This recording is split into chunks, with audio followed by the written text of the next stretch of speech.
اس کے بعد جو ہے رجب میں جو دوسرا عمل لوگ کرتے ہیں وہ یہ ہے کہ رجب کے مخصوص روزے، ایک تو یہ پہلا روزہ جمعرات کا اور اس کے بعد کی نماز صلاۃ الرغائب، لیکن اس کے علاوہ مخصوص روزے رکھتے ہیں اور ان روزوں کے تعلق سے مختلف روایتیں ہیں۔ پہلی بات تو وضاحت کر دوں، نبی اکرم صلی اللہ علیہ وسلم نے رجب میں کوئی خاص روزہ نہیں رکھا اور رجب کے اندر آپ نے کسی خاص روزے کا حکم نہیں دیا۔ دونوں باتیں ہیں، ایک تو آپ کا عمل بھی نہیں، آپ کا حکم بھی نہیں۔ نبی اکرم صلی اللہ علیہ وسلم رجب میں کوئی خاص روزہ نہیں رکھا اور کسی خاص روزے کے رکھنے کا حکم نہیں دیا ہے، یاد رکھیے۔ اب جو لوگ یہ روایتیں بیان کرتے ہیں رجب کے روزوں کی، وہ سب من گھڑت ہے، یاد رکھیے۔ امام نووی رحمہ اللہ نے ایک بہت اچھی بات فرمائی، جب بھی کسی حدیث کو ایسے دیکھو جس کے فضائل بہت ہی زیادہ ہو رہے ہو، یا محدثین کے اقوال ایسے موجود ہیں کہ جب تم دیکھو کہ کسی حدیث میں یا کسی عمل کے بہت زیادہ فضائل پتہ چل رہے ہو، تو جان لو کہ یہ فضائل من گھڑت ہے، یا وہ حدیث من گھڑت ہوں گی صحیح روایتوں کے مقابلے میں۔ یاد رکھیے صحیح روایتیں، جیسا مثال کے طور پہ شب قدر کی فضیلت کیا ہے؟ 1000 مہینوں سے افضل ہے۔ اب کوئی کہے شب قدر کے علاوہ کوئی ایک رات آتی ہے وہ 1000 مہینے نہیں 2000 مہینوں سے افضل ہے، تو آپ سمجھ جائیے کہ یہ گڑبڑ ہے، کہ تو ہائیسٹ لیول آف ثواب رات میں جاگنے کا وہ 1000 مہینہ ہے۔ اب کچھ لوگوں نے اس کو اگر ہم 1000 مہینوں کو اگر سالوں میں کنورٹ کرے تو ہوتا ہے 83.83 سال اور 3 مہینے، ٹھیک، یہ اس کی عدد ہوتے ہیں۔ آپ کو کہا ایک رات جاگنے کا روزہ رکھنے کا 120 سال کے گناہ معاف ہوتے، تو آپ سمجھ جائیے کچھ تو بھی گڑبڑ ہے۔ جس رات کے جاگنے کی بات قرآن کہہ رہا ہے، جس رات کی عبادت کو قرآن 1000 کہہ رہا ہے، اور کوئی 120 سال کا کہے تو سمجھ جائیے کچھ نہ کچھ، مطلب بہت کثیر ثواب جو کہ صحیح اعمال کے مقابلے میں آ رہا ہے، سمجھ جائیے من گڑت ہے۔ اب دیکھیے کیا روایت بیان کی جاتی ہے اس میں روزوں کے فضائل میں۔ روایت اس طرح سے موضوع ہے، یاد رکھیے روایت موضوع ہے، اللہ رب العزت رحم کرے۔ میں صرف روایت کرنے کے اعتبار سے کر رہا ہوں، وہ ایسا کہا جا رہا ہے کہ اللہ کے رسول نے اس میں کہا، جبکہ وہ روایت موضوع ہے۔ حدیث کے الفاظ اس طرح سے ہیں، مطلب وہ حدیث جو موضوع ہے، جو آپ کی طرف من گڑت منسوب کی گئی، الفاظ یوں ہیں: بے شک رجب کا مہینہ عظمت والا مہینہ ہے، اور آگے اس کے الفاظ ہیں: جو شخص اس میں اللہ تعالیٰ اس کے لیے 1000 سال کے روزے لکھ دیتا ہے، اور 2 روزے رکھے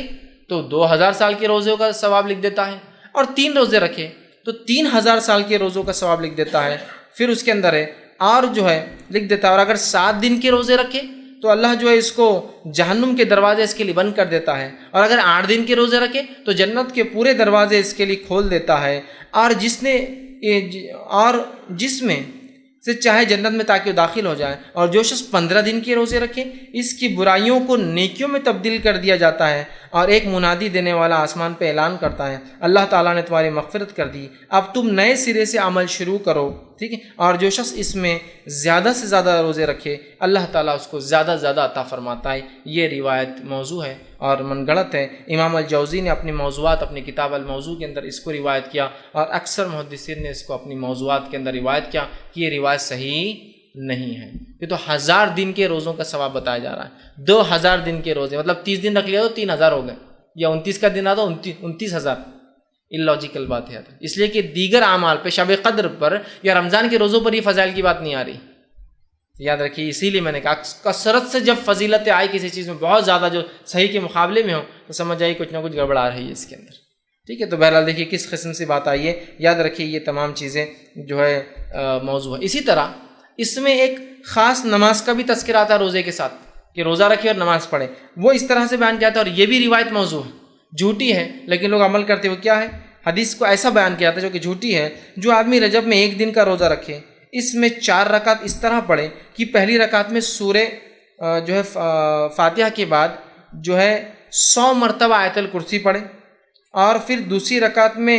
100 مرتبہ سورہ اخلاص پڑھے، مطلب پہلی رکعت میں سورہ فاتحہ 100 مرتبہ آیت الکرسی، دوسری رکعت میں سورہ فاتحہ کا 100 مرتبہ سورہ اخلاص پڑھے، تو اس کی موت نہیں آئیں گی یہاں تک کہ وہ جنت اسے دکھا لیا جائے، یا جنت میں اس کا ٹھکانہ نہ اسے بتا دیا جائے۔ مطلب روزہ رکھے، روزہ رکھنے کے بعد 4 رکعت اس روزے میں یہ نماز پڑھے، کیا نماز پڑھے جو بتایا جا رہا طریقہ کہ سورہ فاتحہ کے بعد 100 مرتبہ آیت الکرسی، سورہ فاتحہ کے بعد 100 مرتبہ سورہ اخلاص، تو فائدہ کیا ہوگا اس کو؟ نہیں مرے گا مگر جنت میں اس کا ٹھکانہ بتا دیا جائے گا کہ تم یہاں رہنے والے ہو جنت۔ یہ صحیح روایت نہیں ہے، یاد رکھیے یہ موضوع ہے۔ تو بہرحال اس مہینے کے اندر کوئی نماز ثابت نہیں، یاد رکھیے کوئی روزہ خاص ثابت نہیں۔ اسی طرح ایک اور جو ہے بات نبی اکرم صلی اللہ علیہ وسلم کی طرف منسوب کی جاتی ہے،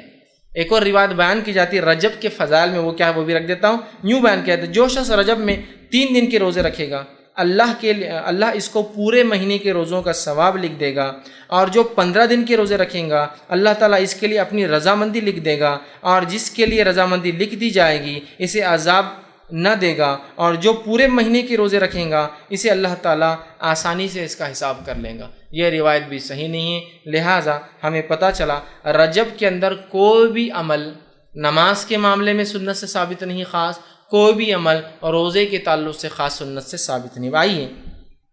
تیسرا کام جو رجب میں ہوتا ہے بڑے دھڑلے سے ہوتا ہے اور ڈٹ کر ہوتا ہے، وہ کیا ہے؟ وہ یہ ہے کہ رجب کی 27 کی رات کو خاص طور سے شب معراج منایا جاتا ہے۔